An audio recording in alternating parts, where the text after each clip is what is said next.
Boa tarde a todos.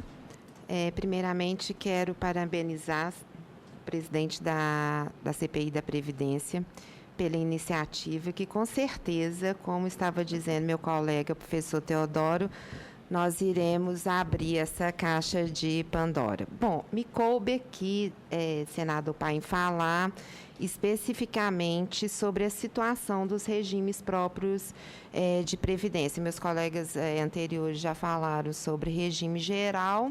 O professor Teodoro já deu alguns indicativos e eu concordo com tudo que ele falou. E eu, na realidade, eu vou complementar. Bem, a Previdência em si, ela não nasceu do nada.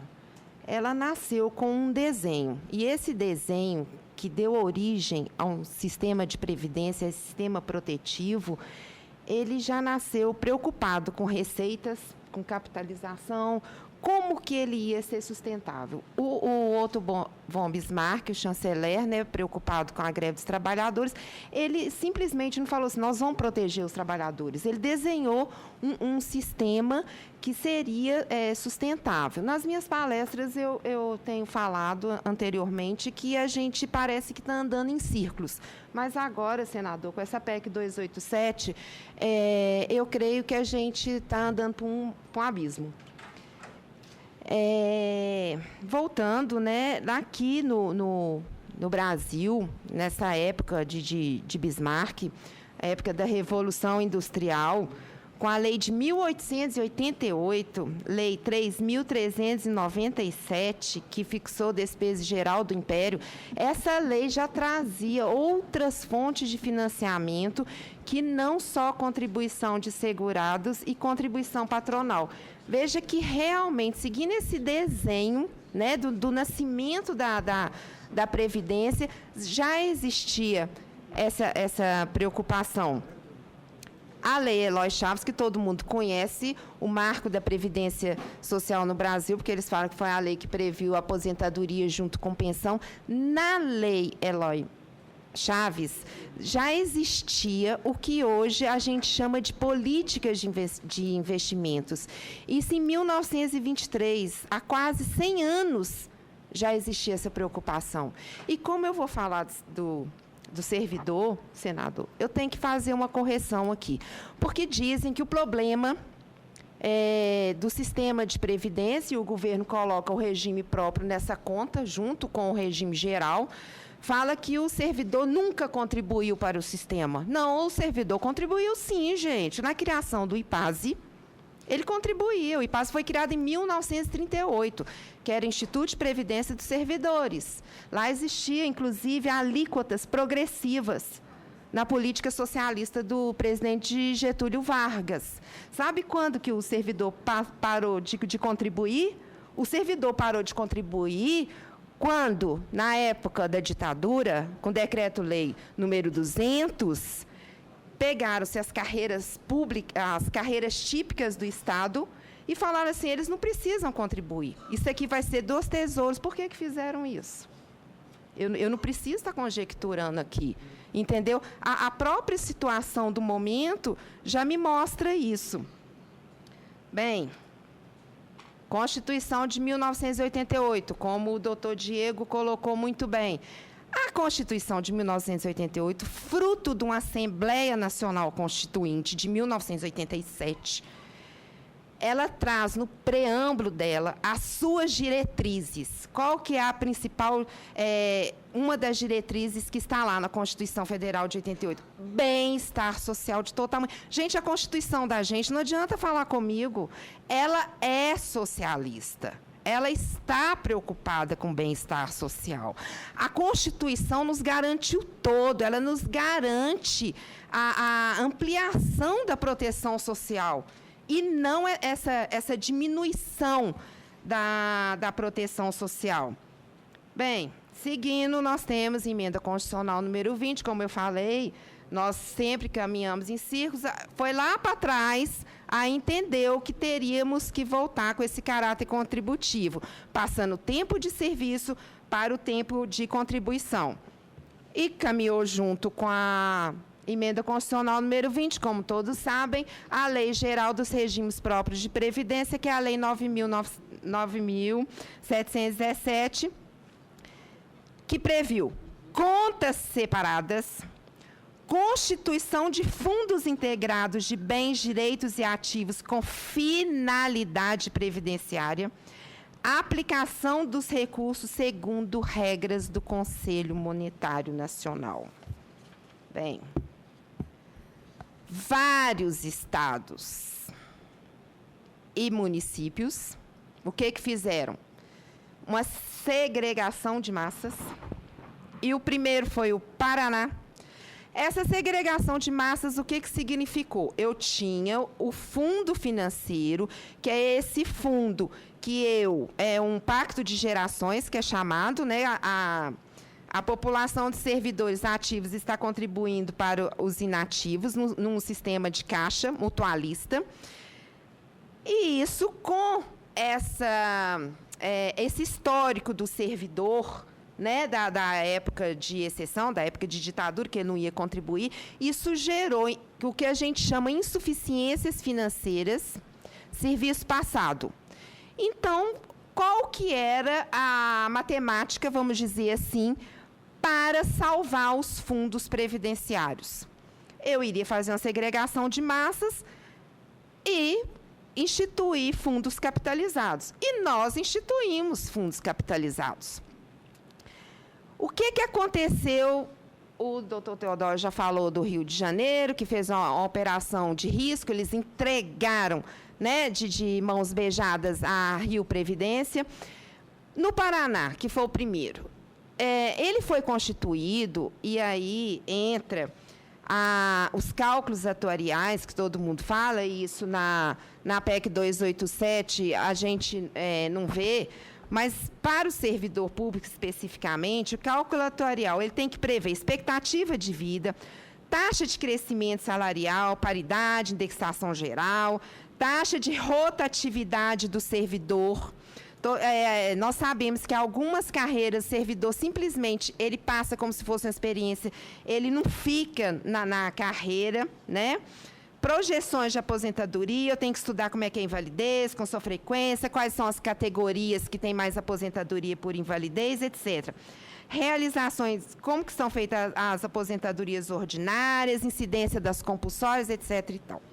Então, essa base desses cálculos atuariais, em 98, a Paraná Previdência, ela projetou o seu fundo capitalizado para ter uma sobrevivência, né, de 75 anos. Então, era um fundo superavitário, podia falar de bilhões da Paraná Previdência, da última vez que eu ouvi falar era 8 bilhões. Foi criado a capitalização. O que fez, em 2015, uma lei do Paraná? Simplesmente transferiu para esse fundo capitalizado 33.500 servidores que não estavam nessa projeção dos cálculos atuariais. Então, a Paraná Previdência começou a apresentar variações nesses cálculos com uma descapitalização. Distrito Federal, Alagoas, Minas Gerais, outros estados. O que eles fizeram com esses fundos capitalizados? Simplesmente pegaram esses recursos para investir em outras áreas, por exemplo, pagamento de servidor. Então, nossos fundos capitalizados, apesar dessas descapitalizações, sabe quanto, senador, que somam hoje os recursos desses fundos capitalizados? 160 bilhões de reais. Está aqui, nota técnica número 17 do Ministério, da Secretaria de Previdência, nota técnica, né, do Ministério da Fazenda. 160 bilhões de reais. Aí vem a PEC e fala que esses recursos vem a PEC e fala que agora é obrigatório a previdência complementar do servidor público. Aí eu pergunto, senador, o que vai ser feito com esses 160 bilhões desses fundos capitalizados? Eles vão servir de aporte para o servidor entrar na Previdência Complementar? Eles vão simplesmente, com a PEC 287, legitimar recursos públicos como recursos privados? É isso que vai acontecer? Ou eu estou com a leitura errada? São essas coisas que têm que vir à tona. Qual o destino desses 160 bilhões de reais? Isso é dinheiro público, isso é dinheiro do servidor. Aí eu pego a PEC e vejo, né, que, amenizando a situação agora, me falam, né, porque antes falavam, antes desse último relatório, do substitutivo do deputado Arthur Maia, era só de natureza privada, mas nós brigamos, senador. Nós abrimos o olho e falamos, não, a Previdência Complementar, ela tem que ser gerida por entidade fechada, de natureza pública. E está aqui, ó, estudo, Ministério da Previdência. Aqui, ó, técnico, que hoje é diretor do Departamento de Previdência, fala que tem que ser entidade fechada. Agora que o Ministério da Previdência migrou para o Ministério da Fazenda, os técnicos mudam de opinião. Aí me dá a PEC falando que tem que ser uma entidade de natureza, a PEC 287, tem que ser de natureza fechada. Agora, aberta, desculpa, tem que ser de natureza aberta. Se antes eles falavam que era fechada. E agora, amenizando, me falam que vai ter que ser através de licitação. Quem é que vai ganhar essa licitação, senador? Se não os grandes grupos de pensão? Isso, para mim, é tudo engodo.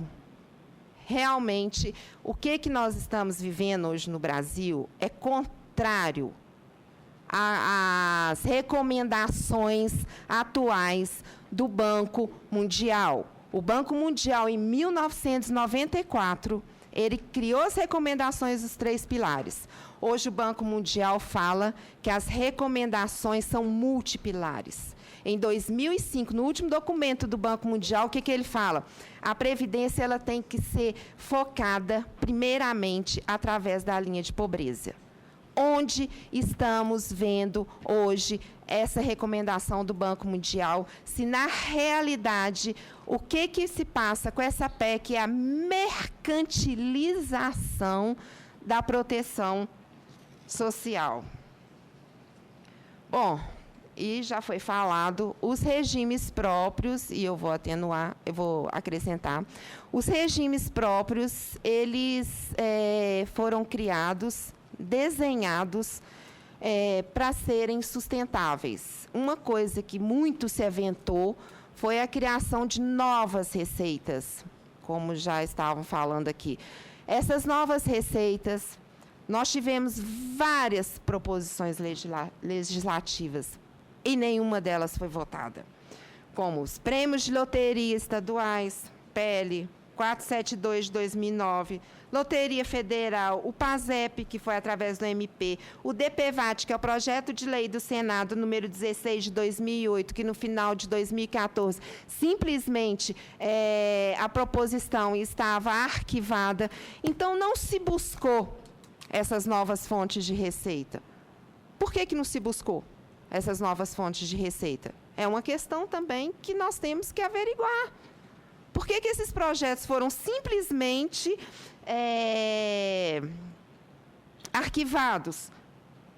Financiamento internacional está aqui, não se buscou. As operações de fundo do ICMS, CID das bebidas, reduções das taxas de juros. E o que está se fazendo agora? Tem uma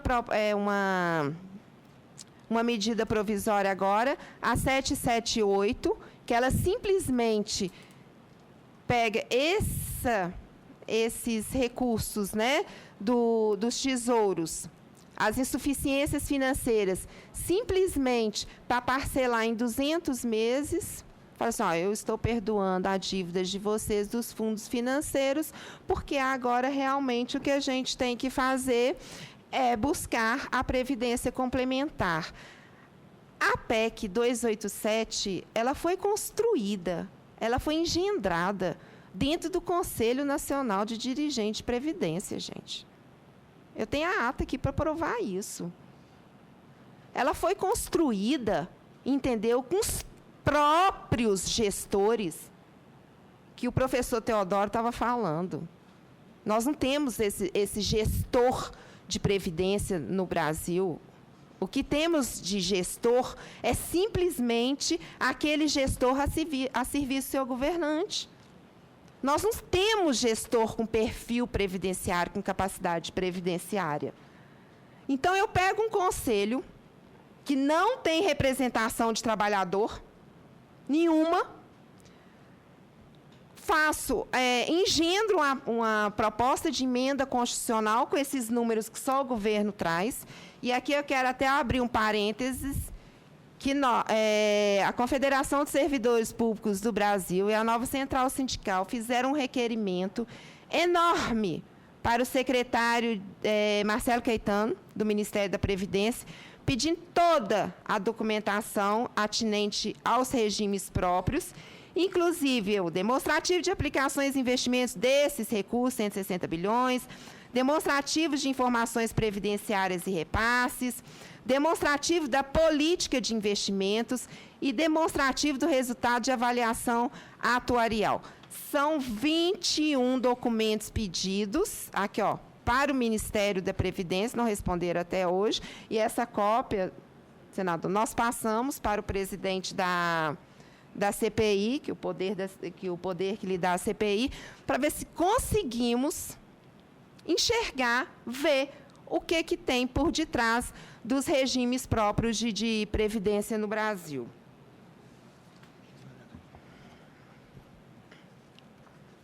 Pode ficar com a cópia, senador.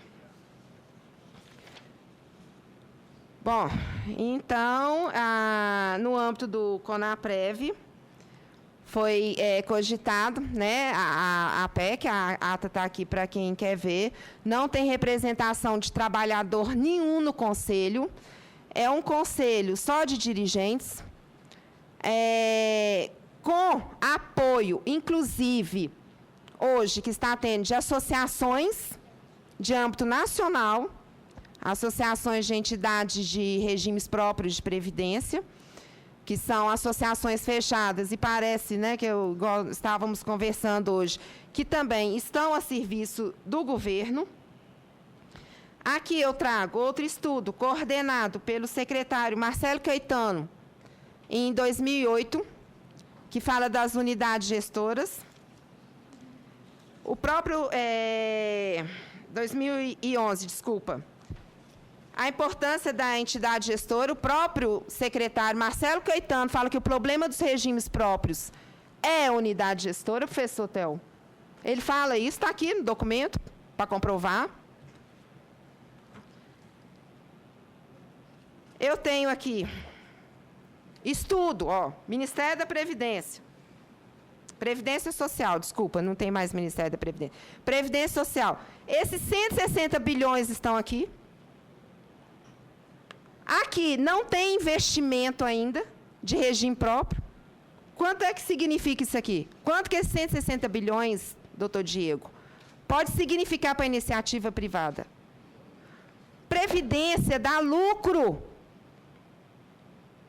Então, eu, particularmente, tendo em vista a PEC 287, que não atende as recomendações do Banco Mundial, terceira geração de recomendações, que segue, né? Igual eu falei, que nós temos que averiguar essa linha da pobreza. Infelizmente, meu tempo está acabando. Pela mercantilização, mercadorização, né? Melhor dizendo, da proteção social, eu, como técnica, como estudiosa do assunto, eu digo não. A PEC 287, eu acho que a gente não tem que reformar, não. O problema nosso é outro. Muito obrigada.